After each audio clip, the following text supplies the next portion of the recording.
But I had the one, the only Dr. Paul Saladino back with me today to talk all things thyroid. We needed to get this one out into the world, not only because it seems that almost everybody is having a thyroid issue, and we got to get to the bottom of why that is, but also because Heart and Soil's new Thyroid Plus product is out any day now. So we had to talk about what's going on in the world of thyroid, what your pulse rate and your body temperature can tell you about whether your thyroid is burning hot like a furnace, and also being the master to your metabolism, which is your energy, which is your currency for life, or whether it is slowly tanking, and leaving you sluggish, full of brain fog, bloated, stubborn weight that you can't lose, low energy, low drive. So we talk about the history of how thyroid used to be in our food and it's not anymore. We talk about the biggest culprits. What are the micronutrients, the macronutrients? What are the lifestyle factors? And Paul's top tips for thyroid maxing. Also, stay tuned to the end of the episode for a special little teaser on how you can get your hands on Thyroid Plus early.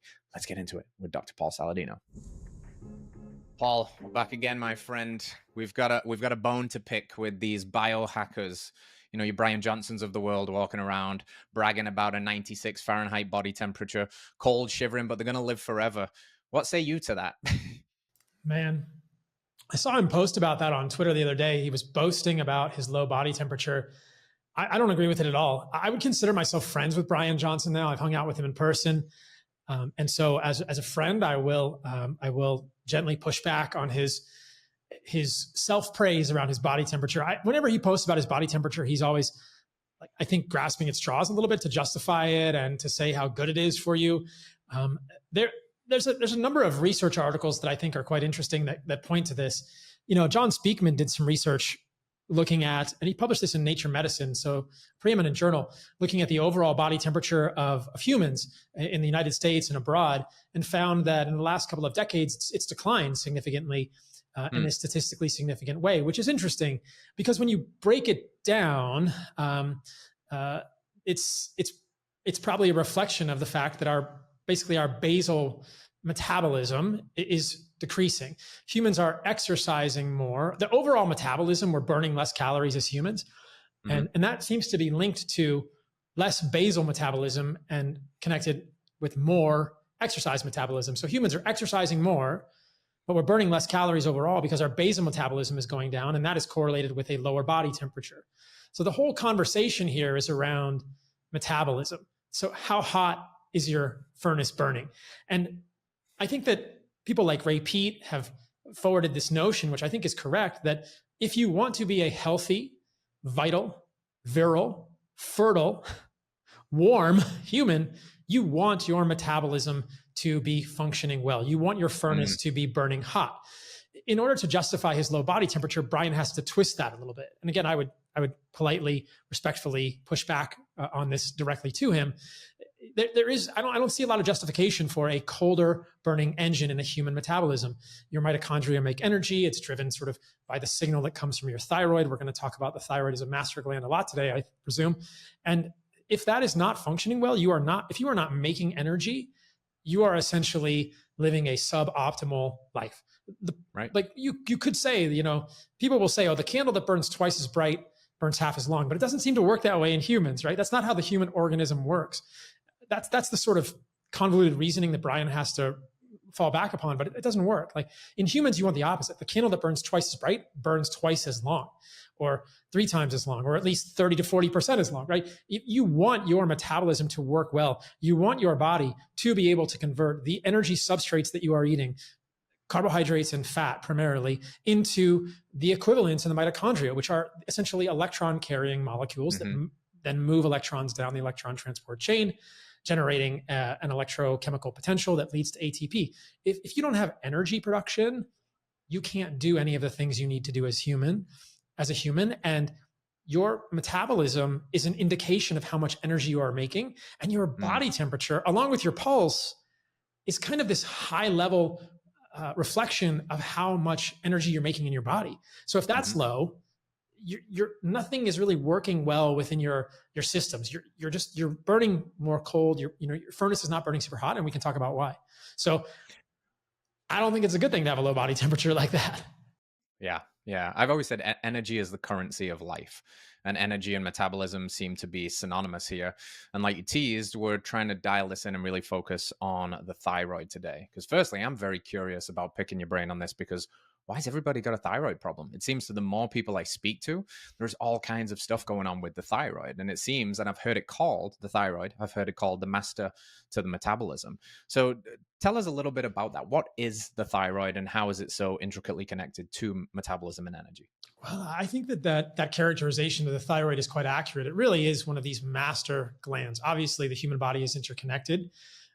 We don't separate ourselves out. It's not we shouldn't balkanize ourselves in any way. But all the glands are connected. But the thyroid is kind of the thermostat. It's also been described as that in the human body. Mm, It's this butterfly-shaped gland in our necks, and there are some photos that you see historically of these women or men in indigenous countries who have these huge necks, right? This goiter is what we call it. And the necks are swollen to the point that it looks like they're wearing 7 scarves. And that is an indication of goiter. And that is an indication of hypothyroidism often due to inadequate nutrients. And we can talk about what nutrients are essential to fuel the thyroid. But when we give our body the right nutrients, the thyroid gland has the building blocks that it needs and the signals that it needs to make thyroid hormones. Those thyroid hormones are then released from the thyroid after the thyroid gets a signal from the pituitary gland, where they go to the periphery of the body, and then the thyroid hormones are further modified. So we can drill down and double click on any of that, but those thyroid hormones are signals to every cell in our body, from our testicles, ovaries, brain, skin, eyes, to like turn up or turn down the mm, thermostat. And that's important because, as we've said, those thyroid hormones are really that first signal that says, hey, we're healthy, we're vital, we have enough, we have abundance. They're really that signal of saying it's okay to turn everything up and to be fertile and to multiply and to be a vital human because we have adequate resources. That's one way I see it. Like, the thyroid is almost a gland that signals abundance or scarcity.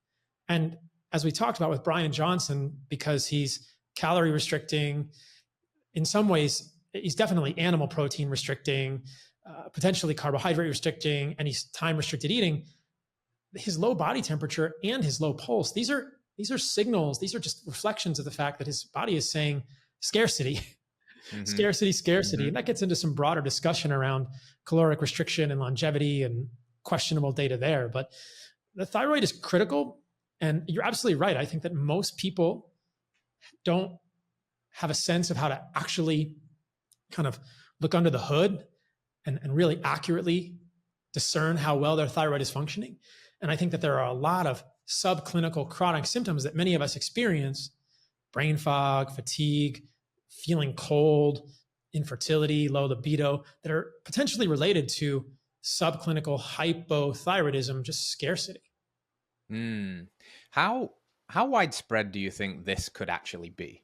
Because the people that are listening to a kind of podcast like this may be tapping into PT ideas, this idea of wanting the machine to run hot, this lens of abundance. I think we're all pretty bullish on that message right now, and it's awesome. But for the general population, I've looked at some rates in terms of increase in diagnoses, and they're definitely trending upwards. But that's what we're capturing, right? How much are we not capturing? You mentioned some of the problems people might be facing that they might not necessarily go, oh, that's a thyroid issue, brain fog and fatigue, stubborn weight gain. Like, what else might people, that when you hear it, you immediately think thyroid connected? And how much of a problem do you think this actually is? I think it's a pretty big problem, and I think it's very commonly underdiagnosed or missed. You know, who knows? I could take a guess. 20, 30+% of the population, with definitely a skew toward women. And Right. so I think just being a medical doctor, you look at the world differently. Having done endocrinology rotations in medical school and residency, it's interesting to look at people's necks. And what I see in a lot of women is a full neck. So, Mm, when you're looking at my neck here, you can see sort of my trachea, but you can't really see my thyroid. And this is not a judgment upon women, but I see a lot of women who have what I suspect clinically is a goiter, a small swelling of the thyroid gland, probably indicative of some sort of hypothyroidism. It's not to the extent that you see in those indigenous people who are not eating enough animal foods and eating too many foods with compounds called goitrogens that prevent the absorption of iodine, or low selenium foods. They don't have the nutrients. But I think that especially in women, I see this sort of visual representation very often. And that worries me, because I think that most of those women may go to their doctor, and when they say, hey, I want to check myself for a thyroid problem, they'll get one test. Yeah. And that test is TSH, which is a thyroid stimulating hormone. And the clinical reference range for thyroid stimulating hormone goes up to 4.5, which is very well documented in the literature to be at least twice as high as it should be. TSH should not be more than 2.25 or 2.5. And anything above that level is really indicative of an underlying thyroid problem. So, and again, that's just one marker in the body. TSH is released, thyroid stimulating hormone is released by the pituitary gland to signal to the thyroid to start making thyroid hormone. Then the thyroid gland starts with a protein called thyroglobulin. A number of other enzymes are involved, specifically TPO, thyroid peroxidase, and the addition of iodine residues occur onto the thyroglobulin. Then certain molecules are combined. Diiodothyronine and monoiodothyronine are combined to make T4 or T3, and those are packaged and excreted to the body, where the T4 is converted to T3. T3 is the generally accepted to be the active form of thyroid hormone. And so if a doctor checks thyroid hormones, they might just check T4. They may check free T3, but it's rare. But really, to fully check your thyroid with labs, you need TSH, free T3, free T4, reverse T3. And it probably goes even deeper than that. You might have to do nutrient analysis, because you're thinking you need iodine, selenium, and zinc, essentially, along with many other things to really fully make that thyroid hormone in an optimal way.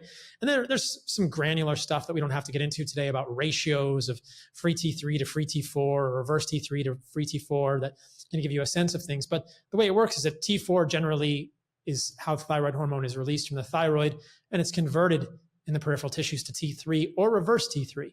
And reverse T3 is an inactive form. So, one of the things that's interesting is that, back to Brian Johnson, and then we'll stop talking about him, he claims that he has had a thyroid condition since his 20s.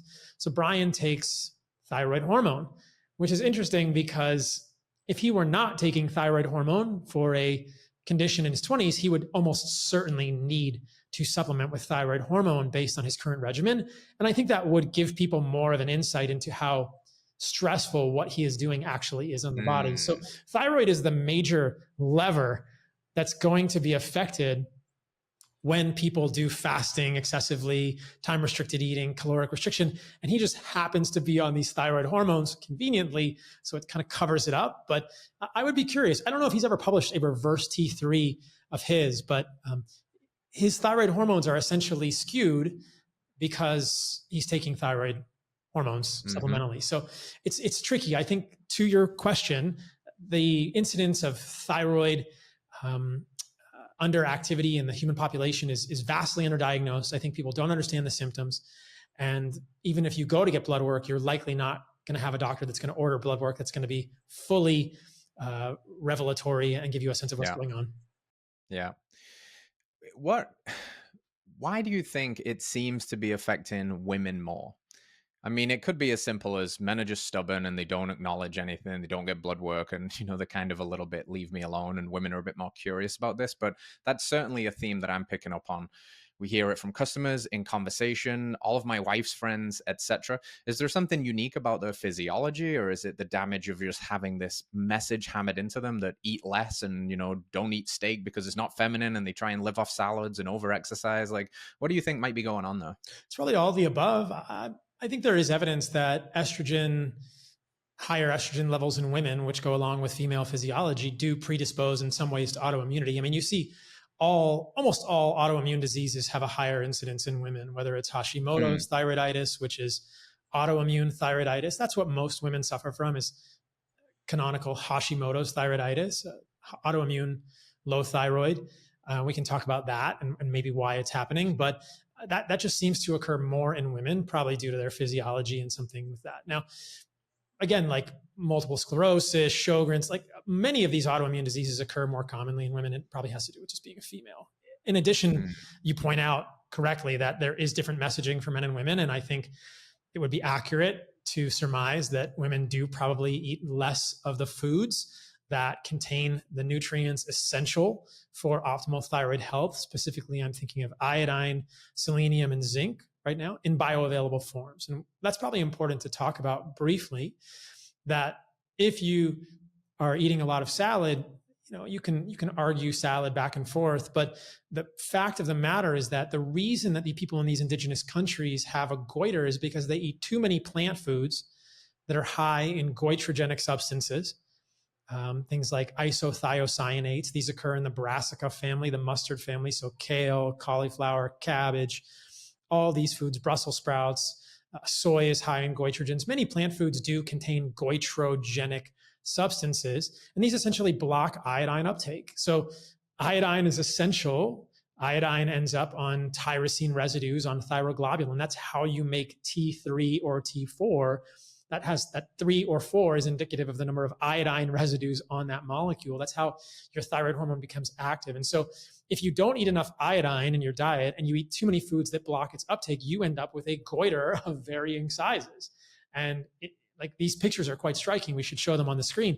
That's the end case, but I think there's a lot of subclinical manifestation of that. And I think that, yes, women in general, hopefully less women in the animal-based community, but women in general eat less of the foods that are rich in bioavailable iodine, selenium, and zinc. And we can talk about each of those individually if you want. But I think that the first part of this is getting enough of the nutrients that your body needs to make thyroid hormone and avoiding the things that are going to prevent that from happening. Yeah, that's fascinating. Before we move on to that, because it's a really important discussion, I want to pick your brain about maybe the ancestral lens to this, because you mentioned some indigenous populations. Granted, they live in modern times now, so they've been kind of co-opted by ultra processed food and all of that stuff. But do you think this is ever something our ancestors likely ran into? I'm sure there's not good data, but if you pontificate on living a more natural nose to tail lifestyle, what do you think that looked like? I can't imagine it. Like when I was with the Hadza, they ate the thyroid. I'll tell you that much. They eat the whole animal. Right. So the thyroid is a good source of iodine, as are many other parts of animal foods in general. Seafood is a good source of iodine. Dairy is a good source of iodine. So yeah, I mean, I think that the thing about ancestral eating or historical eating patterns from our ancestors is they probably ate a whole lot less of the foods. They almost certainly ate a lot of less of the foods that are anti-thyroid. And that seems to be the biggest driver here of iodine inadequacy causing low thyroid, or at least hypothyroidism in some women. Or it's complicated, but you don't see a lot of millet, in hunter-gatherer tribes, they're not eating grains, right? This is a more recent thing in pastoralist cultures, Yeah. and they pay the price. Grains contain many compounds like phytic acid and oxalates that are nutrient depleting in human bodies. And so I think that this indigenous cultures having these goiters is a reflection of their move away from hunter-gatherer historical trends toward pastoralism. It's hard to hunt when your land is being encroached upon. And if you don't have hunting grounds, you're forced to grow your food. And what do? You grow corn, you grow rice, you grow grains, you grow millet. And that may give you calories to survive to tomorrow, but it's also going to provide a healthy dose of these anti-nutrients that can be a real problem for humans long term. So I don't think it was a problem historically. Again, we don't have a time machine, but I think that ancestral eating patterns are much more pro-thyroid than our overall eating pattern today, or a grain-based, even food pyramid-based eating pattern that we might think of today. Yeah. How do you think, because an extension of the ancestral message, which I think we both got tied up in pretty good. I mean, you were the carnivore MD for such a long time. Well-intentioned health advice like low-carb diets, even though they come from a good place. And I think, we often think that if we've got so much insulin resistance and metabolic dysfunction, that it's easy to look at ultra-processed foods and say, carbohydrates are problematic for diabetics. But we also know inherently that chronically restricted low carbohydrate diets over a long time can also be the very stressor that we're trying to avoid. So sometimes, how do you think, like, healthy messaging maybe gets it wrong with either, like you said, the fasting, super low carb, extreme exercises? What are some of the big culprits you'd like to call out there?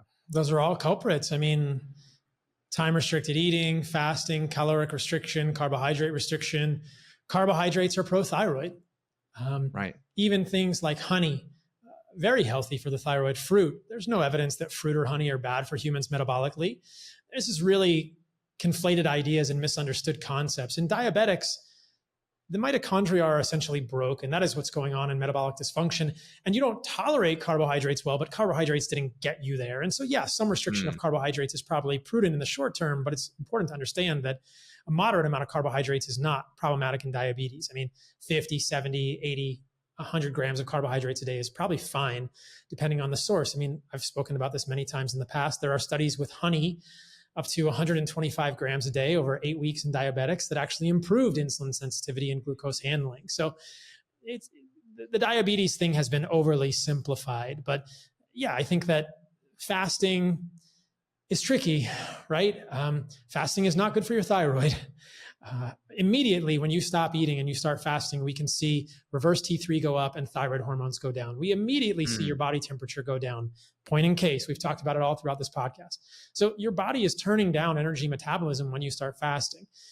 Do we really have enough data to say that the risk, is outweighed by the benefit in terms of autophagy? I'm not convinced that we do. If people find benefit in fasting, fine, but just understand you're really trading a lot. You're making a trade-off there, and there certainly are harms and stressors that come with fasting. I think that overall, the carbohydrate fearing that has been really fanned by the likes of people like Glucose Goddess and stuff like this is a disservice to people. I think that having a blood sugar that rises after you eat is normal human physiology and is not pathological. And a lower glucose rise postprandial doesn't necessarily tell the whole story. If we're going to get super granular about, postprandial glucose curves and correlate them with potential postprandial insulin, it has more to do with the area under the curve. So you have to do an integral rather than the absolute, apex of the curve, which is not necessarily something that anyone is really understanding the nuance around. So there's no problem with your blood sugar rising. A healthy individual will have a blood sugar rise. After I eat honey, post-surf, my blood sugar is certainly going to rise, but it then comes immediately back down to baseline, and the area under the curve is quite small. And there are many benefits to that rise in blood sugar. Insulin signaling connected with glutathione, probably signals to the thyroid connected with that insulin signaling. Again, it's abundance versus scarcity. And what we know is that carbohydrates are this indelible signal of abundance for humans throughout our existence, unquestionably. Like, when there is fruit, when there is honey, life is good. We also need fat, and protein is not as in scarcity, not in scarce a supply as people might think. There's a lot of animals in the wild. There's not a lot of fatty animals in the wild, but you can definitely get protein. We saw this when I was with the Hadza, but what they really wanted was carbohydrates. They certainly celebrate the meat, and the fattiest bits of meat are what they really want, but they don't really shun the carbohydrates or the honey at all. Yeah, yeah. What do you think about some of the well-intentioned biohacks? I'm thinking like the hormetic stresses, of course. They're always having their moments, right? Cold plunges, saunas. Do they also factor into this potentially as well? Potentially. I mean, I think that what we will learn with all of these is that it's delicate, and it's probably individual, and dosing matters. So for instance, there's data that like sauna that's too hot is actually associated with higher rates of dementia. So sauna above 190 degrees, like 88 degrees Celsius, is potentially associated with higher rates of dementia. It turns out it's not a good idea to cook your brain. Imagine that. And here is, Joe Rogan going in a sauna at 220, just like, I'm going to do this, as hard as I can. And then he's going in his cold plunge as cold as he possibly can. Yeah, I think to get the actual physiologic benefits, it doesn't need to be quite that extreme. Another thing with sauna that's important to consider is that there's plenty good data that if you go in the sauna as a man, you're going to negatively affect your fertility for up to 6 weeks by cooking your sperm. I mean, the testicles move toward and away from the body. Any man knows that when you're cold, your balls rise close to the body, and when you're warm, they sink down. And your testicles are this very very sensitive sort of thermostat.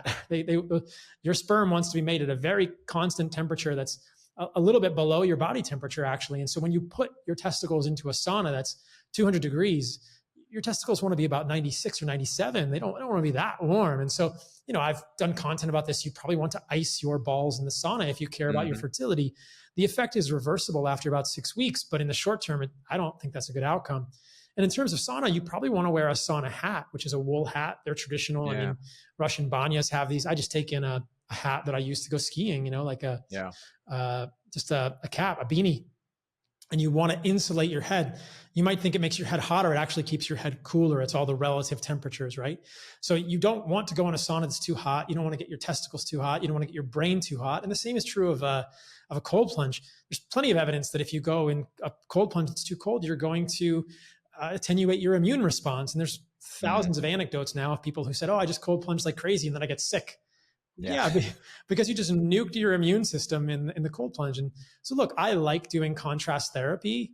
I find it to be interesting socially. I think there are benefits to being in the sauna from a detoxification perspective. I like doing contrast probably from a neurochemical perspective. I think it brings clarity and peace, but I prefer my cold plunge to be 48 degrees Fahrenheit, not 37. I don't stay in for more than a minute or two between rounds of the Yeah. sauna. I check my pulse and I can feel that when my pulse drops down from whatever it was in the sauna, 120, 130 to 50 or something in the cold plunge, your body's had that physiologic response, and I don't try to push it. I've done the cold plunge far too much many times. I mean, I got rhabdo once from being in the cold plunge. I was in a 34 degrees cold plunge for 10 minutes one time, and Oh man. I probably had rhabdo for the next 7 or 8 days, and thankfully I didn't have Yeah. any hospitalization worthy symptoms, but everything on my body was tender. I was up to here, and everything below my nipples was tender on my whole body and achy, and my hands hurt, and there's probably some degree of tissue damage there. And most people have experienced an after drop in the sauna, in the Mm. cold plunge, where you go in the cold plunge, then you go to heat up, and your blood, the blood volume moves around, and you get like a really bad, uncomfortable feeling, and so, or a feeling that you just can't get warm. So it's these things are useful, but often overused. Yeah. Again, yeah, it's like fasting is overused, caloric restriction is questionable at best, sauna is overused, cold plunge is overused. These are all stressors on the human body, and they all contribute to this sort of balance of abundance versus scarcity, and they can all negatively affect our energy production. Absolutely, yeah. The classic, the dose makes the poison, right? I've been there. I don't think I quite got rhabdo, but I did a challenge where it was, the classic tough guy macho mentality. The colder the better. I was breaking the ice with a kettlebell and staying in there until I was shivering. I remember one particular day where the shivers stuck around for what felt like hours, and I just realized this cannot possibly be healthy. There's too much of a quote unquote good thing. So still enjoy the hormetic stressor from time to time, but in a much more like balanced way, like you're describing, which I think is probably sensible. Life is stressful enough. I don't think we need to necessarily, cook our brains or, turn ourselves into an ice cube. So putting the focus back on foods here, because we've mentioned just kind of the modern food landscape, how it's nutrient devoid, ultra processed foods. We've talked about goitrogens, and we're going to get into iodine, selenium, and stuff like that. But we've not actually talked about seed oils yet. And I'm curious how you think seed oils might just overall be affecting the metabolism, or do they have any unique localized effects on thyroid harms? Yeah, I mean, again, there's Ray Peat has published a lot of interesting research here on polyunsaturated fatty acids in general, even more broad than seed oils. The seed oils are omega-6 rich linoleic acid, but you know, polyunsaturated fatty acids in general are potentially stressful for the human body. The more double bonds a molecule has, the more Mm. of an oxidative load it has. So there's evidence that at almost every level of thyroid hormone production, release, and binding, polyunsaturated fatty acids can interfere. They can interfere with the production of thyroid hormones. They can interfere with the release of thyroid hormones. They can displace thyroid hormones and vitamin A from transthyretin, which is one of the carrier proteins for thyroid hormones. And they can potentially interfere with T3 binding to its receptor within the cells or at a cellular level. So at every level, polyunsaturated fatty acids are potentially problematic. In the mitochondria, I think that increased incorporation of polyunsaturated fatty acids into the membranes creates an oxidative stress. And your Mm. body is just managing a leaky membrane. And so you have to think that it's just basic organic chemistry, right? We need some balance of saturated and unsaturated We need some balance of saturated and unsaturated fatty acids for membranes to attain the proper fluidity. But if you eat more polyunsaturated fatty acids, your membranes will contain more polyunsaturated fatty acids. This is very important to understand. The human body can make saturated fat and interconvert that with monounsaturated fat, but we don't make polyunsaturated fat. So we store what we eat. So the composition of our fat cells, of our membranes, of our brain is directly proportional to the amount of polyunsaturated fatty acids we eat, and more is Mm. not better. Historically, ancestrally, polyunsaturated fatty acids were in short supply. We don't have seed oils before 100 years ago, and nuts are very, very rare, seasonal, and very hard to obtain. And so consumption of polyunsaturated fatty acids by indigenous cultures is 1 to 2% max of their calories. Hmm. Today, we're upwards of 10 to 15%. We're 10 plus X on the polyunsaturated fatty acids. And I think there's an evolutionary mismatch here that's creating problems for humans. We live in this interesting world today where we get to be in houses and I get to talk to you via photons and electrons and the Ethernet and satellites. But we have to understand that our bodies still expect us to be living the same way our ancestors did 75,000 years ago. And just because certain things are in more supply today, polyunsaturated fatty acids being the current topic of conversation, especially in junk foods, but also in the feed of animals we're eating, doesn't mean that it's okay for us. And if we do things that are evolutionarily discordant, we run into problems as humans. And I think this is the main issue with polyunsaturated fatty acids. And I will say this, I think that excess fish oil is also problematic for humans. Mm. And this is something that doesn't get talked about a lot. I think that, yes, at some level, mild supplementation with omega-3 fatty acids is beneficial for humans. But I think we lose that effect fairly quickly when we cross the barrier over which the human body has trouble managing the oxidative load of polyunsaturated fats. There's good evidence that at doses greater than 4 grams a day, these omega-3 fatty acids in fish oils increase the incidence of atrial fibrillation, which is a heart arrhythmia. I think that's just the tip of the iceberg. So these urgings, from health influencers to just increase your omega-3s over and over, up and up and up, doesn't make a lot of sense to me. I really disagree with this. I think that for most people, if you are eating egg yolks and you are eating grass-fed meat, you are getting all the omega-3s you need. There's absolutely no need to supplement with a fish oil. And if you look carefully at your fish oil, I can show you multiple papers showing that the peroxide index is quite high and that the level of oxidation in those fragile oils is higher than you would probably want to be consuming in the first place. You can get your omega-3s from fish as well, but I'm getting a little off topic here. I'll just say that I increasingly feel that fish is not a good source of nutrition and nourishment for humans because of the overall heavy metal load, the microplastics, the PFAs, which are the forever chemicals. Fish literally swim in everything that we're putting out into the ocean. And so they're swimming in our, refuse. And so they are in some ways filtering everything that's in the oceans. And if you look at the levels, at all levels of fish, even down to salmon or sardines, it's kind of striking in shellfish. Like, I've seen this over and over and over again. It's incontrovertible in my mind. If you eat fish more than once or twice a week, your heavy metals are going to be elevated, unquestionably. And the connections between heavy metals and problems in human physiology are also pretty clearly laid out. So, Huberman has evidenced this. He said, "Oh, I did my blood work and my mercury was high." Well, of course it was, dude. You ate tuna a couple times a week. This is not rocket science. Fish is not as healthy as people think it is. Maybe it was 200 years ago or 300 years ago, but look, I like branzino, I like sea bass, I like king salmon, these mahi. It's delicious and it comes with a risk. Scallops, shrimp, it's great. Lobster, it all comes with attendant risks now, and you have to be aware of that. I did my heavy metals recently, and they were all quite low. I was really happy about this. Lead, mercury, cadmium, and arsenic were very low. I don't eat any fish, and this isn't to say that there's zero heavy metals in other foods. Cacao can have heavy metals. I'm really proud of what we did at Heart and Soil, sourcing a very low heavy metal cacao for our chocolate whey protein. Meat has heavy metals, but much lower than fish, depending on the sourcing. Everything has heavy metals. It's just a matter of how much you're getting. So yeah, it's something to think about there as well. And I like the call out for fish oil because that seems to be a bit of a golden goose in the world, because even people that aren't into the health scene take a fish oil. They take a generic like CVS off the shelf, or they get it from Walmart, because everybody has hammered home from day one that fish oil is like this miracle thing, and everything that you just said rings true. But the sourcing, the oxidation, the saturation point, and then after that, it's again the dose makes the poison kind of thing. So it's a really cool call out, and it's going to be very interesting to see as time goes on. The more we learn about that, the more again it's going to be another one of those, oh, we might have overshot the mark on this one and maybe we need to walk it back, and that happens, and that's progress, I guess. So Yeah, I just think it's something to be careful of. yeah. Well, let's talk about the what you think in the mod. So let's pick the avatar of a person that's not being super intentional about the food. They're just kind of going by the whim of what's available. Maybe they're getting takeout every once in a while. So they're certainly eating some seed oils, ultra processed food.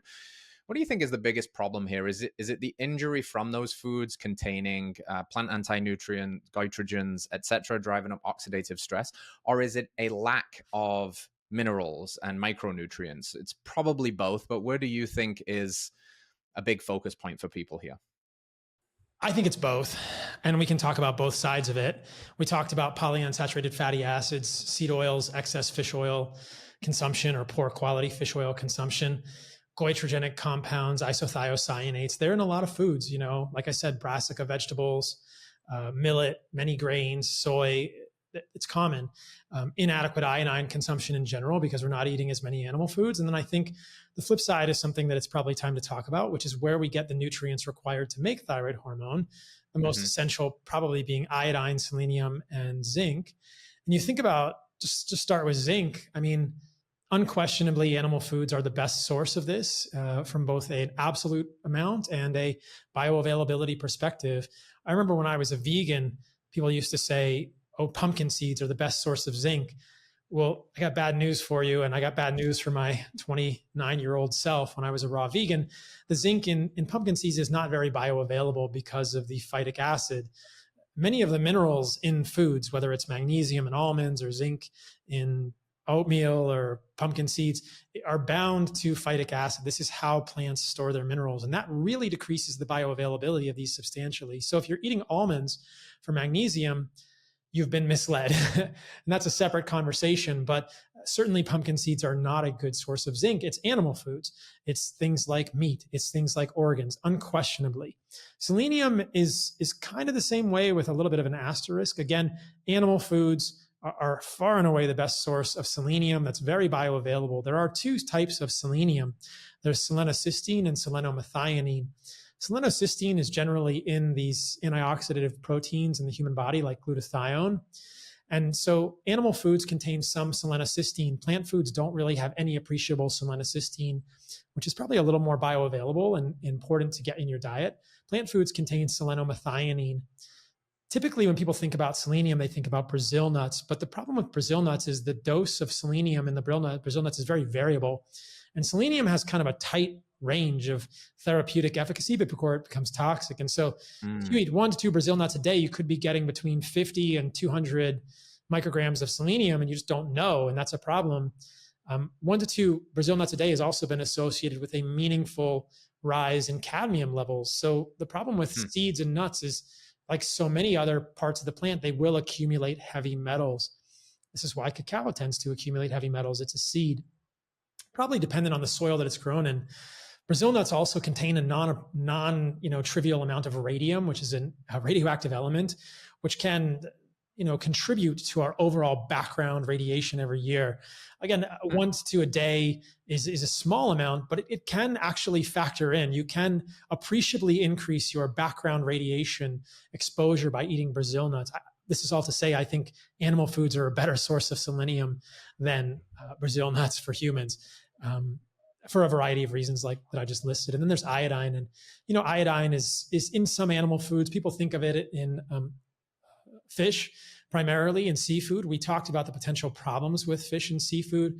So you have to kind of balance all that. Milk also has a good amount of iodine because babies need iodine to make their thyroid grow. So milk is a good source of iodine. There's a little bit of iodine in egg yolks and things like this. But I think there is iodine in animal foods. Meat has some, not a ton, but I don't see people getting deficient in iodine if they're eating animal foods and they're aware and at least a little bit conscientious of the foods that will inhibit iodine absorption. And again, these indigenous cultures with these huge goiters, none of them are really eating any appreciable amount of animal foods, which would almost immediately reverse the problem. There is the flip side is important to consider, though, because more and more people, I at least hear this colloquially, are supplementing with iodine, and you can easily Right. give your Right. body too much iodine. Lugol's iodine is very, very concentrated iodine, and it's Yeah. frankly almost toxic for humans. I've seen people supplement with Lugol's and send their TSH through the roof. So TSH Mm. again is an inverse relationship with thyroid hormones. When your TSH goes up, your thyroid hormones are presumably going down, and vice versa, because it has to do with how much signal your pituitary thinks you need to give to the thyroid gland. So Hmm. a rising TSH is not something you want. Remember, we talked about that earlier in the podcast. You want a TSH below 2.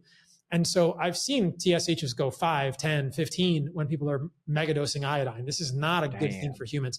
And excess iodine is a stressor that has also been linked to Hashimoto's thyroiditis, that autoimmune Mm. thyroiditis that we talked about earlier. There are some other potential things going on with autoimmune thyroiditis we can talk about, but be aware that seaweed and some of these things that are hip today can have very high amounts of iodine. Kelp is very, very high in iodine. And so we probably should not be eating tons and tons of this. You do not want to mega dose with iodine. Again, caution is required here. So there's, get enough from animal foods, avoid the foods that have goitrogenic substances if you're particularly sensitive. This is all to say, I think you can probably eat broccoli without tanking your thyroid as long as you're getting enough animal foods to balance it out. But if you do have hypothyroidism, right, if you have low thyroid levels, you may want to limit or decrease the amount of these goitrogenic foods in your diet. So that's kind of how I see the whole food landscape. Let me just say one other thing is that around Hashimoto's thyroiditis, mainstream medicine does see an increased correlation between autoimmune conditions like celiac disease and Hashimoto's. So I think there's some evidence to point that there's a connection for some people with gluten. I don't think everyone has the same immune reaction to gluten, but if you are sensitive to gluten in any way, you certainly may have a thyroid problem brewing there as well. But I think that there are autoimmune conditions that are linked to the foods we eat that are not well recognized by Western medicine. We've talked about kale, but we didn't really talk about spinach yet. Spinach is very high in oxalates. And there are a couple of studies that looked at autopsy series, and every single person in those autopsies had oxalic acid, oxalate deposition in their thyroid. And the people with Hashimoto's thyroiditis actually had lower levels of oxalate deposition, the hypothesis being that there's maybe an immune reaction against the oxalate, clearing it out or something. But I think that maybe in the next 10 to 15 years, I hope that Western medicine will begin to ask questions connecting oxalate exposure or oxalate toxicity and the potential as a potential nidus or trigger for Hashimoto's thyroiditis. And this is all to say that things like spinach, almonds, rhubarb, beans, these are all very high sources of oxalates. We don't really fully understand what that is doing in the human body, especially at the level of the thyroid. There is no physiologic role for oxalic acid in the human thyroid. It's not supposed to be there. And yet 100% of people upon autopsy had deposition of oxalates in the thyroid. Maybe time to rethink the spinach salads. Yeah, that's wild. And I remember rabbit holing a thread. It was a long time ago when Rhonda Patrick went on Joe Rogan's show, and she was talking about mainlining these spinach bomb smoothies every day, and people gave themselves kidney stones and all manner of things. And this is a really fascinating rabbit hole. I believe you've had Sally Norton on your show, right? Toxic superfoods, really, really fascinating stuff. So that is very interesting. And as I now start thinking, because you called out some of my favorite foods there, of course, animal nutrition, raw milk, etc.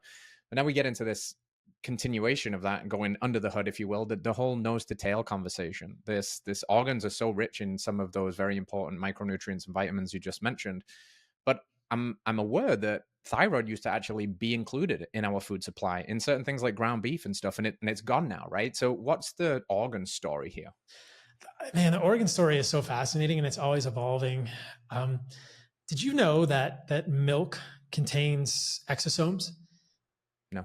So exosomes are sort of these membrane-bound vesicles that contain really blueprints of the human body, including microRNA and other signaling molecules. Exosomes are connected with stem cells. A lot of people think that the efficacy of stem cells comes from exosomes.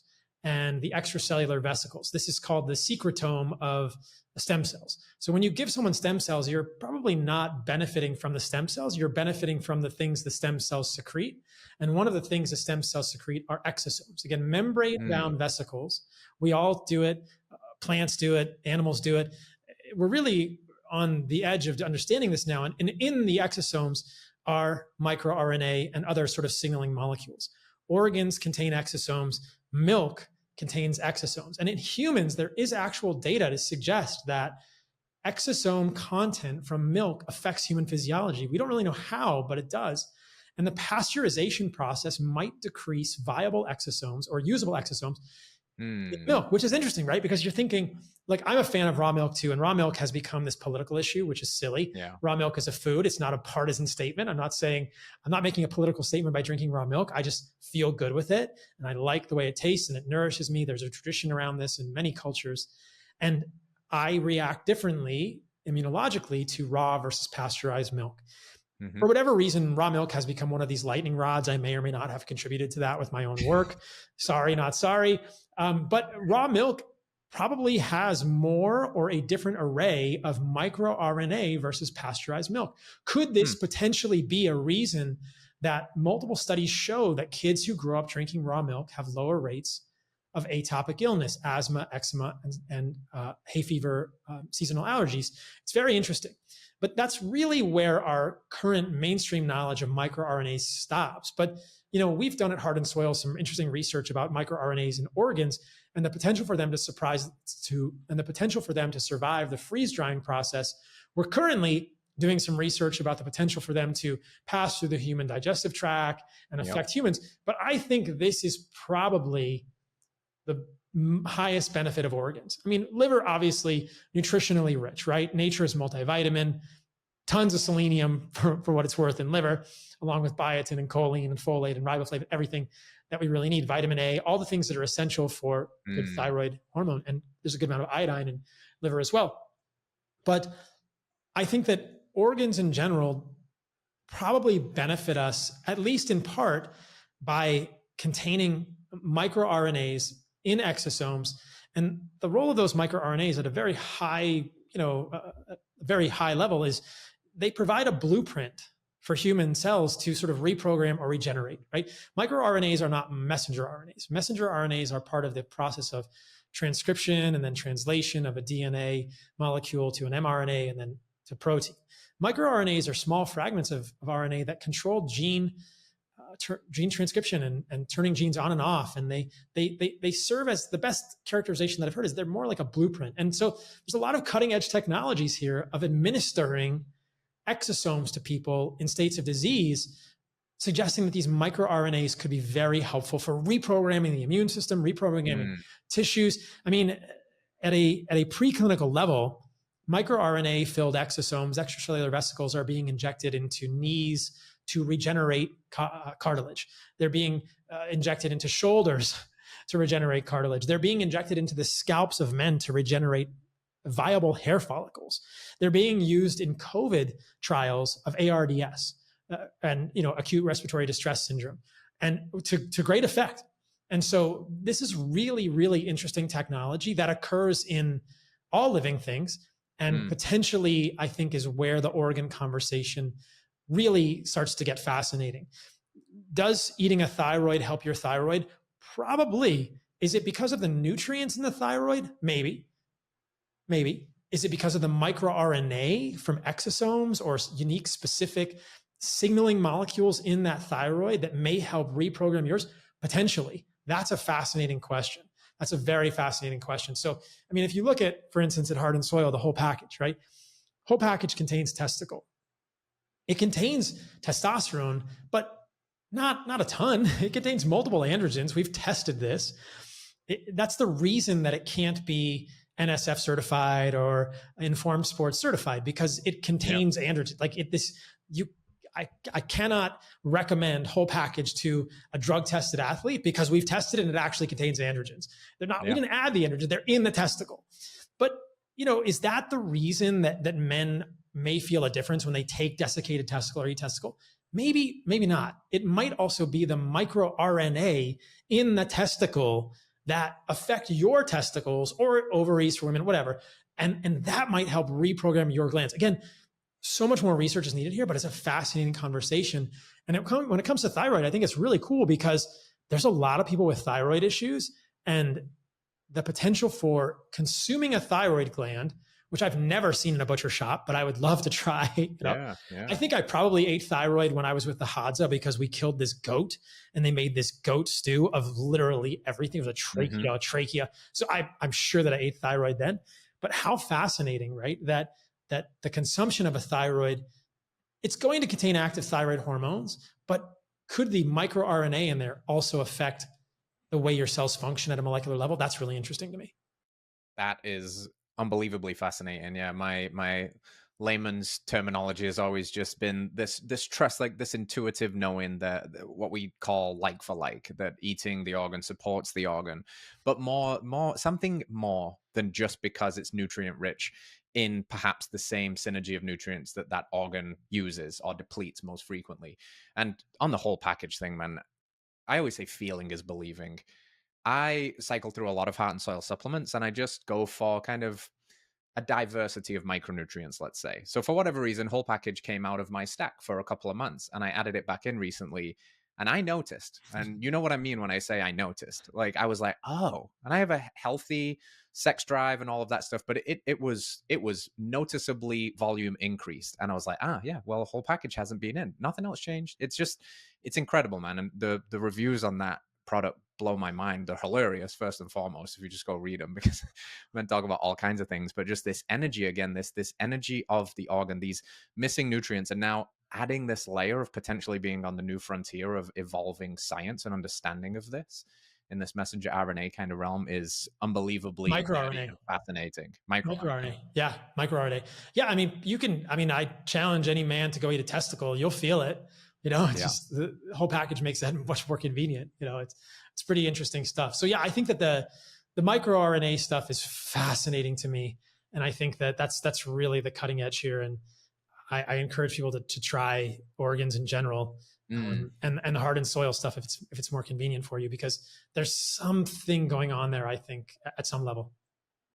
And it adds a little more flavor to this conversation that thyroid used to be in our more ancestrally appropriate diets, or even in things like the hamburger meat that we were eating if it was in ground beef.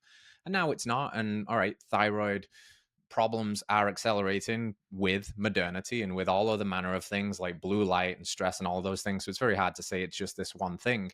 But that is an interesting little story there. Do you know when abouts it was taken out of the food supply, or what the reasoning for that was? Was it just a regulatory thing?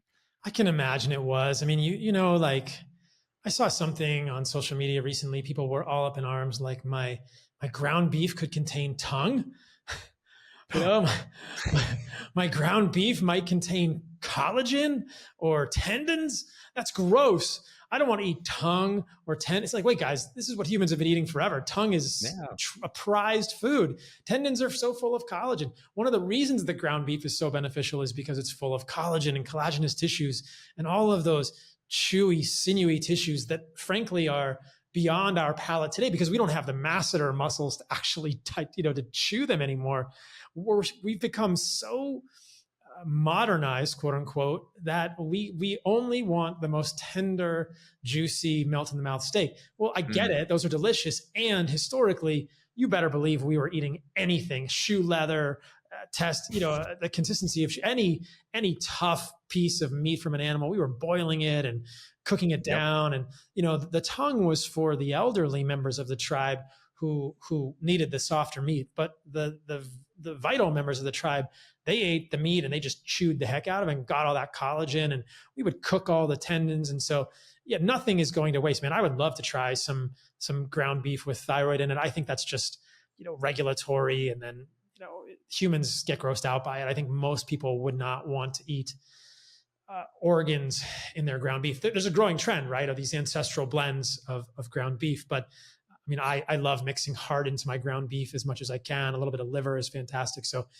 there's something there, but it's just, we joke about this. Oftentimes our dogs eat better than we do today. If the dogs the dogs are getting the scraps. I mean, kibble notwithstanding, right? Kibble is horrible, but I mean, my dog gets My dog gets a lot of raw heart and raw liver, and Yep. I'm sure Yep. dogs are getting tracheas and great organs, and so all the stuff that is now scrap maybe just should go back on our plates in some form. Yeah, it's fascinating, right? We throw it all away because of the ick factor when we're leaving the most nutrient dense parts and feeding our animals better than we treat ourselves, which is so backwards. Crazy. But we do know that there is evidence that eating thyroid, well, not eating it necessarily, or taking it as a medication in the form of NDT, right? Natural desiccated thyroid usually comes from pig. I don't think that's the most common form of thyroid therapy now. I know there's a lot of synthetic T4, etc.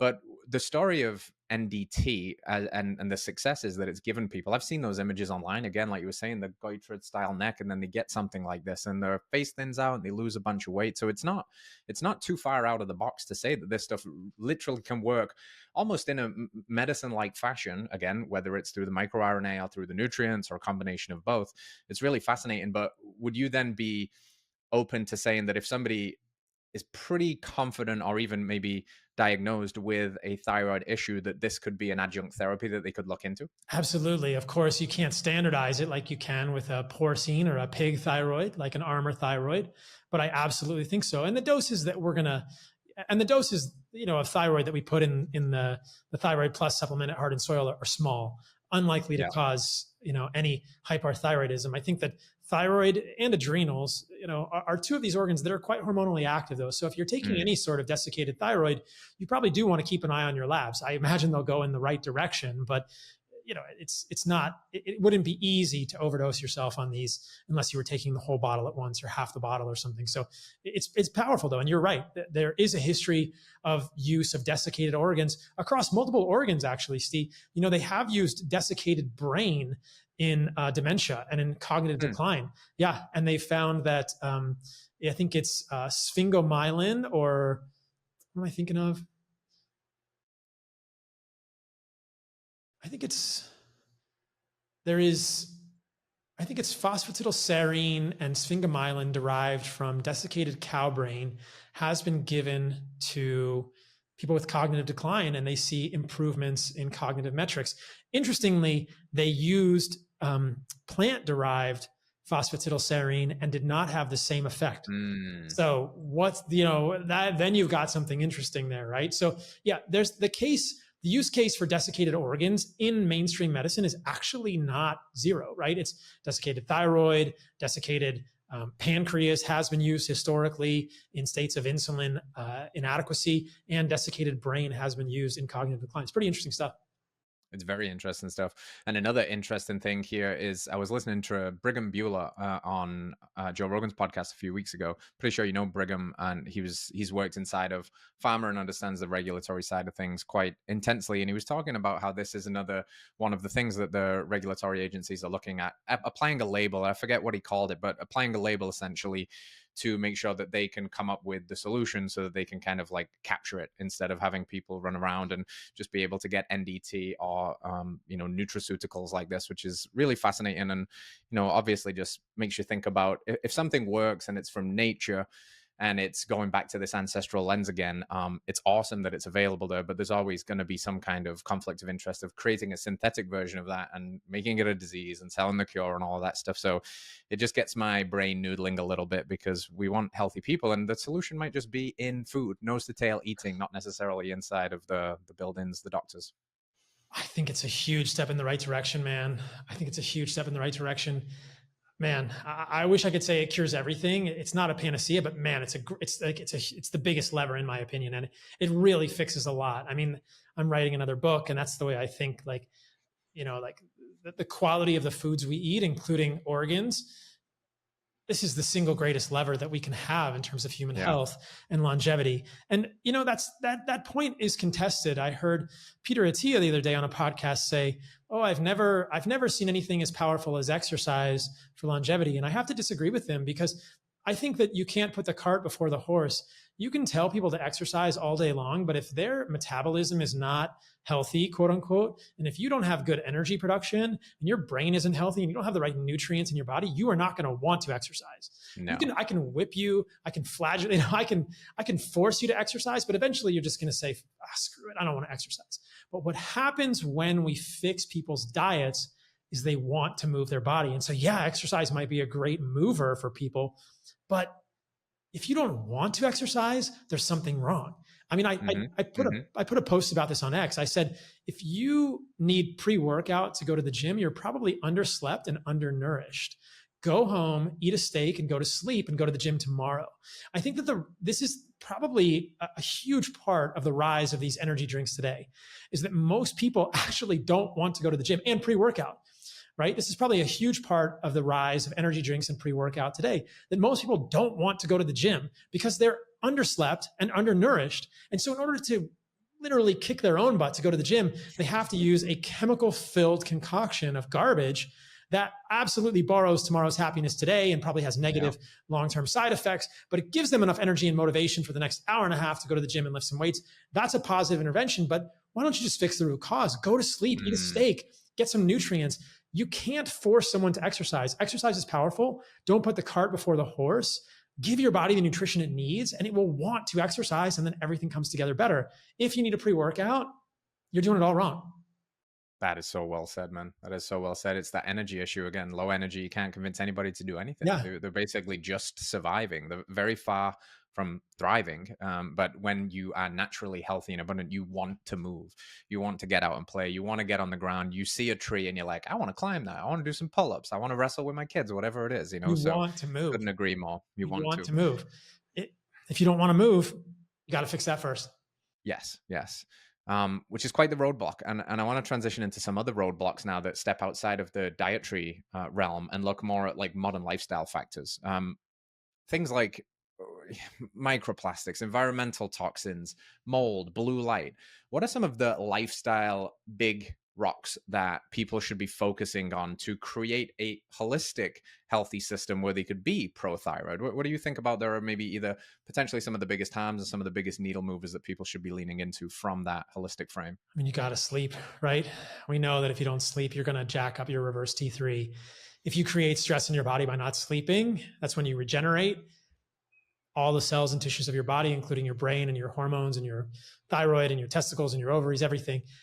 If you don't do that to regenerate, you're going to shunt more of that T4 to reverse T3, and you're not going to get there. So when you start with sleep, you realize that sleep is the center of an onion. And to get optimal sleep, you have to maximize things around that. You probably need to get light in your eyes outdoors first thing in the morning, obviously not staring directly into the sun, but getting actual outdoor photons, full spectrum light, infrared light outdoors, potentially some ultraviolet light exposure, depending on where you are in the world and the time of year. All of those things matter. Potentially grounding helps you in terms of normalizing your physiology. There's good evidence that when you are grounded, the zeta potential of your red cells is different. Like we know that the electrochemical environment of your body is different when you're grounded, when you're touching the earth. It's not as woo-woo as we think it is. Are you doing things that are meaningful in your day? Are you sitting under flickering blue lights, which are overactivating your sympathetic nervous system? And are you actually in a place physiologically to want to move, to get some exercise, to do something with your body that gives your body that signal? Okay, I want to move. I did exercise. Now I'm tired. These are all good things for you.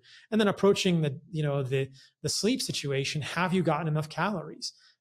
This is stark contradiction to calorie restriction. Like, have you given yourself enough calories to tell your body that you have abundance and not scarcity? You better. Right. Have you had the appropriate macronutrients? Did you get enough protein from animal food? Did you get enough good fat from animal foods? Did you get enough carbohydrates that weren't full of anti-nutrients from, plant foods? I'm not saying you can't eat any plant carbohydrates. I definitely eat a good amount of fruit, but be aware that array matters. Did you get enough micronutrients? Are you deficient in iodine, selenium, zinc, or vitamin A, or any of these other nutrients that are critical to human health as you approach your sleep? Did you get enough iron, so that you can actually make the things required for sleep, and melatonin and dopamine? And it's also critical, right? Did you get enough tryptophan and amino acids to make the serotonin and the melatonin? It's also tricky. And then as you're approaching sleep, are you moderating blue light? Are you moderating flickering lights, right? Even though you're under lights and they're turned down? Are they flickering? Hmm. Are you in red lights? Are you going to sleep at the same time every night?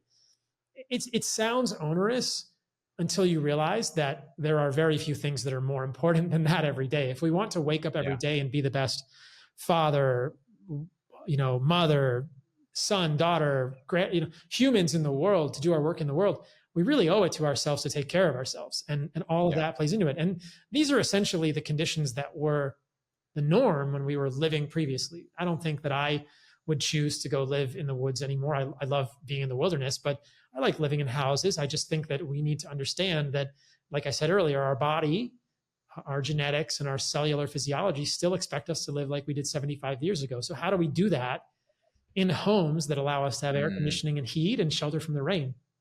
It's possible. It Yeah. just takes a little more work. Yeah, it definitely takes more work. The light conversation is a really fascinating one for me. Obviously, depending on where you live, we're coming out of the summer in most places now. We're heading into the winter. That typically coincides with people spending more time indoors, which obviously has implications for vitamin D, but it's just an avoidance of the cold, generally speaking. And then, recycled air, more blue lights, more artificial lights. But I'm thinking a lot in terms of, are you aware of anything in the vitamin D world? And would vitamin D supplementation through the winter be something you generally think about or advise when it comes to just overall energy production, thyroid health, immune system Probably. I think you're supposed to supplement with vitamin D in the winter by getting out in the sun in the summer. in the summer? you Yeah. know that's why it's a fat soluble hormone. Yeah. This is the problem when people like Brian Johnson say, oh, I only go outside when the UV index is below 3. Well, you're not going to make any vitamin D, right? So you're only supplementing with vitamin D, and you're really relying on something, the idea that like the vitamin D you get from a supplement is exactly the same as what you get from the sun, which isn't totally Right. true, Right. because we know that ultraviolet light has benefits beyond vitamin D, endorphins, nitric oxide, et cetera, just that we know now, potentially unresearched benefits. Sunlight also has infrared light. So if you're indoors most of the day, you're not getting an infrared light. We know that infrared light is used to make melatonin in the mitochondria and every cell in the body. Melatonin acts as a systemic antioxidant. And so I think most people are systemically deficient in melatonin, something that can't necessarily be, counteracted by taking a melatonin supplement. Hmm. You need to be in infrared light. And so, yeah, I mean, if you are at the point that you need to supplement vitamin D in the winter, you didn't go outside enough in the summer. Interestingly, in places that have the smallest amount of sunlight in the winter, they have the most amount of sunlight in the summer. I mean, if you go to Mm. Sweden in the summer, it's just like 23 hours a day of sunlight. So, you imagine that, like, okay, historically, if humans were outdoors all of that time in the summer in Sweden, and people from Sweden have very fair skin, you're a very good vitamin D Yeah. harvester or ultraviolet light harvester, as it were. There's programs here evolutionarily, right? So Yeah. it makes sense. And look, if you arrive this time of year with a vitamin D below 30 or even below 40, you're probably going to need to supplement vitamin D in the winter, which I think is fine, but it would have been better to get it in the summer. Think about this Yeah. when it comes next summer. It's really important to do that. And one of the reasons that I like living by the equator is that I feel very sun rich here. You know, Everyone here is rich. It's like we're rich in terms of the sun. When I used to live in Austin, I never had a tan like this, and now I have it year round. And some people would say, "Oh, it's not good for your skin." I don't think it's a major issue. I probably, should have worn sunscreen a little more when I was surfing the first few years I was here. I've corrected that with a tallow-based sunscreen now, but Yeah. on my face at least. But I think it is what it is, and having sunlight feels good for humans because it's an evolutionary signal that this is important for your physiology. Yeah. Yeah. Yeah. But yeah, you bring up a good point that vitamin D status also is connected with thyroid status. The thyroid is the ultimate arbiter of abundance versus scarcity for the human body. So the thyroid kind of gathers all of these inputs from the human body, from our environment, from our nutrients, from our sleep, from how we are living our lives, and makes the decision abundance or scarcity. Are you going to be vital and fertile, or am I going to put you into hibernation? Right? Body temperature of 96, you're hibernating, man. Yeah. Body Yeah. temperature of 97.8 or 98, you're in abundance. You're not hibernating. So the thyroid is what's determining that. And it can make that decision on a day-to-day basis, but the thyroid is gathering signals from all the things we're doing in our body and all the things we're doing outside of our body, and really flipping that switch, abundance versus, scarcity. I'm glad you mentioned the temperature thing because I wanted to bring this back home for somebody that might be at home and want to put some more tangible metrics around this. Maybe they don't have the funds right now to go out and get comprehensive blood work. You mentioned getting a full panel if you can do that. I think that's a no-brainer and it's an excellent choice. But you've mentioned pulse rate in the conversation. You've mentioned temperature. How might people actually go about tracking those? What are they actually looking for? This is a great and very valuable thing. So there's a few asterisks, but I'll detail it here. I think it's worthwhile taking your morning temperature right after you get out of bed in the morning, and you can take it with a digital oral thermometer is probably the most accurate way to do it. You want it to be like high 97s, probably mid to high 97, and then it should rise a little bit during the day to like even above 98, perhaps, depending on what you're doing. And the nighttime temperature is between 5 and 7 p.m. So you can take it twice a day, morning and evening. And again, it probably depends on a lot of different things. But if your morning temperature is not that high and your evening temperature doesn't rise a little bit, you might have an issue. You can Hmm, kind of triangulate that with your pulse. Now, going back to Brian Johnson, his resting pulse rate, I think, is in the 40s or high 30s. And it's, right. you actually don't necessarily want a pulse that's that low. From an energy standpoint, from a thyroid standpoint, if your thyroid hormone is really at a healthy level, your pulse might be above 60, maybe even above 70. That's okay. It shouldn't really be above 90 or 85, but 70s as a resting heart rate, that's probably fine. I mean, most of the time when I take my heart rate now, it's probably mid 60s, around 70. And so I would say that's what most people want to shoot for is something 60s, 70s for a heart rate, and then like mid 97 ish to 98 during the morning and then throughout the day. Women will have zero point 0.5 or more degree higher during the luteal phase of their cycle based on the progesterone. So women may actually have a higher body temperature. But Mm, I think that if most or many women or men took their temperature, they would see much lower than this. And I know this is interesting. I mean, personally, when I, was strict keto, which is again a form of scarcity, a form of carbohydrate fasting during my strict carnivore days, my body temperature was probably half a degree to zero point 0.7 degrees Fahrenheit lower than it is now. And so when I was living in San Diego at the time, I always felt chronically cold and I yep. hated it. And I just don't feel Yep. that way anymore. Carbohydrates are a signal of abundance for humans. It's one of these sort of inputs that the thyroid gland uses to say, okay, you've got enough to be fertile and vital now. Yeah. I remember when I was on a lot more of a fasting kick back in the day, I would do prolonged fasting, every quarter, and I always remember how intensely cold I got in the second and third days of those, like really Immediately. bloody cold immediately. And it's just so interesting now because I've definitely transitioned more to this abundance mindset, not the less is better, but actually more is better, more nutrition, more energy, more restoration. And I run hot now and I love it. And I think that if I got a comprehensive thyroid panel, I would expect to see it be pretty robust and great. I want to come to this pulse conversation though, because it's really interesting because in the fitness world, you see people brag all the time about low heart rates, right? Like they'll put, oh, that's a nice argument you've got there. Shame my resting heart rate is 38 or whatever. And obviously there's something going on here. Do you think that it's not as simple as just because they're incredibly fit? It also might be like a response to the sheer amount of volume that they're doing and a stress response to that as well. Yeah. Yeah. I mean, I don't, so I don't think you can interpret a cholesterol panel without understanding fasting insulin in context. You probably also need a thyroid panel to interpret your cholesterol. But I also think you need a thyroid panel to interpret your body temperature and your pulse rate. Right. I think that if we took a full thyroid panel of many of these individuals who are bragging about very low heart rates, we would see what we expect, right? High reverse T3, low T3, low free T3, maybe a borderline high TSH.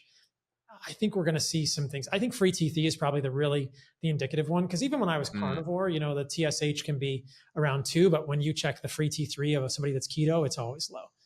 It's mm, you can't hide that. Like somebody on a ketogenic diet, the free T3 is low.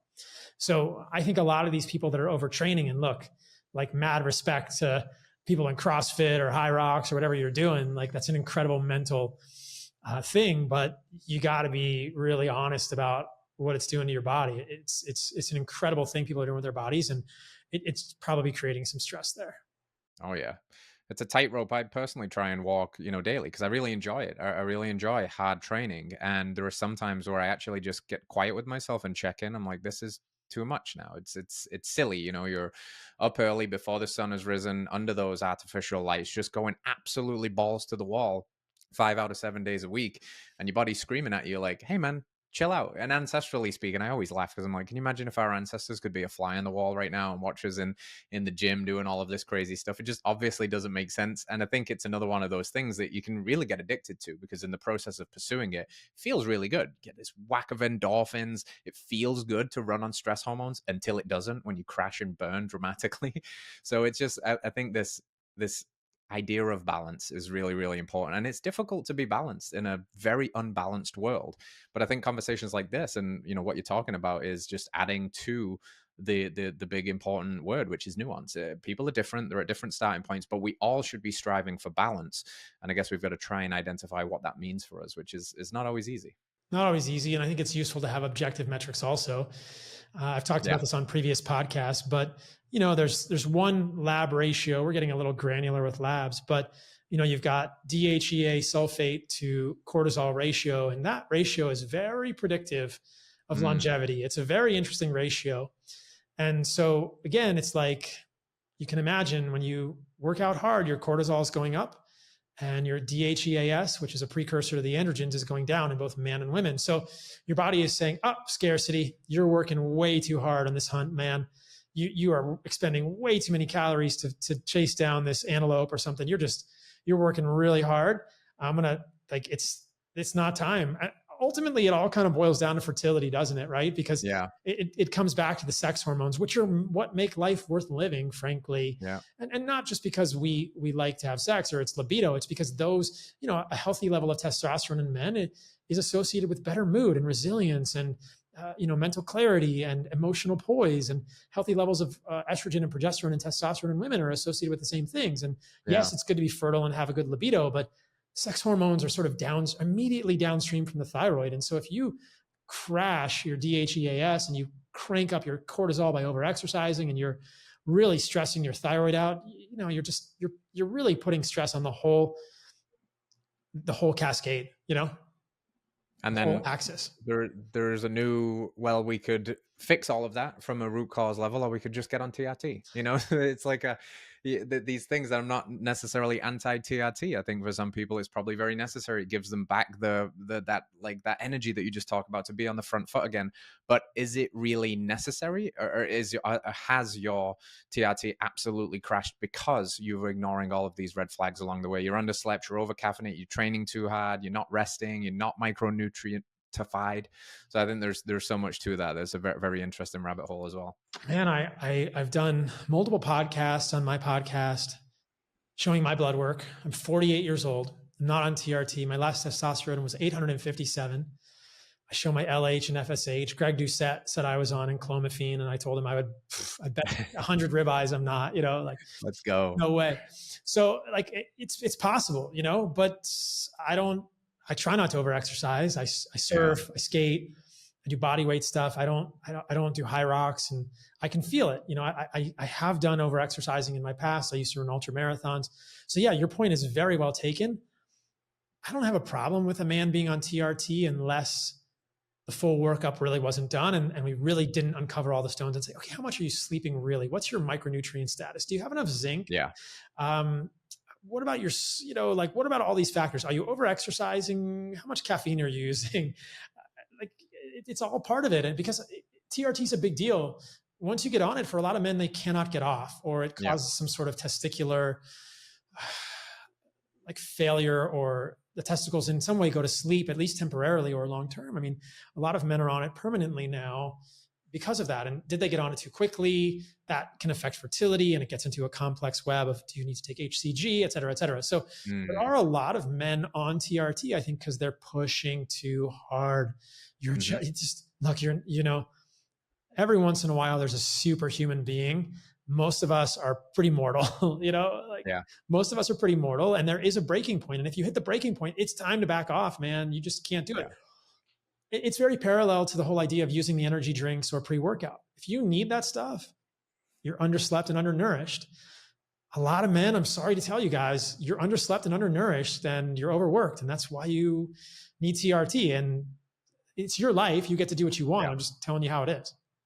No, it's good. These are some uncomfortable truths to reflect on for a lot of people, I think. And because if we actually just zoom out for a minute and we take you as a really good example here in terms of your age and how you look and the lifestyle you live, and you're hearing the message that I don't overtrain. I live this lifestyle. Of course, yes, people can always say, well, it's nice to surf for 2 hours a day and live in Costa Rica. That would help with stress levels, of course. But you've got all of the basics dialed in.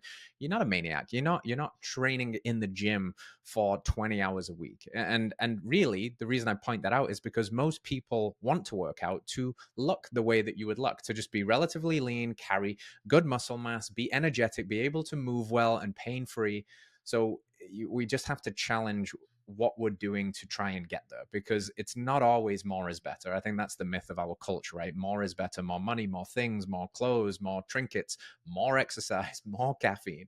And it's like sometimes less can be better. And I think you're a really good example of that for a lot of us to mirror, because I think if you could offer, a 48-year-old Paul Saladino-esque body, that 99% of people are going to snatch your hand off for that. And it comes with not an immense amount of sacrifice. It doesn't sound like you're, grinding all day long and never having any fun and, doing this crazy stuff. You're just living a little bit more as nature intended, with a whole lot of diligence around what you eat and how you live. But I think it demystifies it a little bit, makes it feel a little bit more approachable.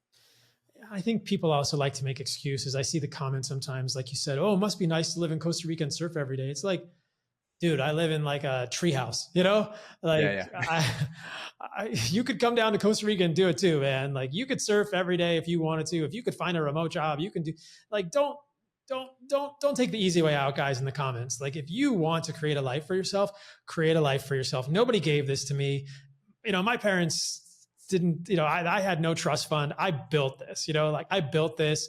I tried to put value in the world. I built this from zero for myself. I mean, not long ago, I was completely broke and hundreds of thousands of dollars in debt when I was in residency in medical school. And so, look, guys, I've been there. Like, it's nice having financial security, but there's no magic here. Like nobody gave this to Yeah. me. I earned Yeah. this, and I think that I earned it giving people value, and I hope this gives everyone listening to this value. And my lifestyle is not that extravagant. Like I really am not that extravagant. I wear $40 shirts that I got on Amazon and cotton shorts that I got on Amazon. And I don't wear shoes most of the time in Costa Rica. And really, all I want is to spend time with people I care about and be in the ocean and nature and do good in the world. I'm not after any Lamborghinis. I just don't care. Right on, man. I think that life supports that which supports life. And I think your message is one that is supporting life. It's trying to get people back to give a shit about the health and understand that they can reclaim it. It's right there. It's right there. Like you said, the must be nice, the excuses, they're really just a reflection of the barriers that we're putting to our own entry into the game. Really, where there is a will, there is a way. There's always somebody that had it worse and did it better. So, healthy little call out. Sometimes we just need to kick up the butt. It's easy to be the armchair critic and say, oh, it must be nice. Well, cool. Go and find out. Create it for yourself. See how nice it is. Go That'd be do it. great. Go do it, man. I'm just always sad when I see that comment because I think like, oh, it's what a cop out. Like that person could have it and they won't with that attitude, right? Yeah, man. Yeah. Yeah, man. All right. For the last one here, I'm curious because we've touched on so much here. But as you think about your approach and your path to thyroid maxing, and I think you probably run it through this lens a lot because you understand that everything's kind of downstream of energy and metabolism, and thyroid is central to that. So what would you say are your biggest personal Paul Saladino, maybe 1 to 3 things that you do to thyroid max on the daily? Adequate calories, adequate carbohydrates, right? Organs, micronutrients, sleep. Yeah, those are big ones. Big ones. Yeah, because we have nutrients, avoidance of anti-nutrients, nutrients being micronutrients, nutrients being macronutrients, carbohydrates, signals of abundance. So I'm going to sleep a lot. I'm going to, play. I'm going to be outside, and I'm going to eat, the most nutrient-rich foods. And I'm going to try and avoid the foods that are going to impair that. And if I eat the organs when I can get them, and I'm still looking for thyroid in my ground beef. Heck yeah, man. Heck yeah. You're always up to something, man. What are you excited about next? What's coming for you? What keeps you fired up? And where can people go to carry on following the Saladino's journey? So paulsaladinomd.com is the website. We've got like a free animal-based calculator there if people want to get started, on an animal-based journey. I know with Heart and Soil, we run the animal-based 30 challenge all the time now, but if people want to get like an animal-based calculator, it's right at my website, paulsaladinoMD.com. I've got a free newsletter there that I try and put out every week with what I'm really geeking out about. In the next couple of months, I've got a movie coming out, man. So I made a movie. It's an anti-vegan movie. Not really. It's a pro-meat movie. It's called Food for Humans. And we're gonna do a movie tour in December. So in December, we're gonna be New York, Chicago, Miami, Austin, and Los Angeles. And yeah, we'll do something special at Heart and Soil in Austin when I'm there for the movie. But yeah, you can go to foodforhumans.com. I imagine by the time this podcast comes out, we'll have the website up. If not, then soon enough. And yeah, there'll be tickets available for the tour. And then the broad release of the movie will be January 1st, 2026. And it's a movie about healing yourself with food. So I'm really excited about that because I think that I've heard so many people say that I went vegan because I saw a Netflix documentary and I just wanted to make a Netflix documentary that says, hey, look at all these people that got really healthy eating meat. Stop fearing meat, add meat back to your diet and you'll be healthier. It's a movie in defense of meat. And we worked really hard on it. It's taken 2 years to film. So I'm really excited. Yeah. And that's incredible, man. Yeah. And Heart and Soil is going to be a part of the movie tour. So that'll be really cool. Let's go. Let's nutrify the world. Let's get those thyroids firing again.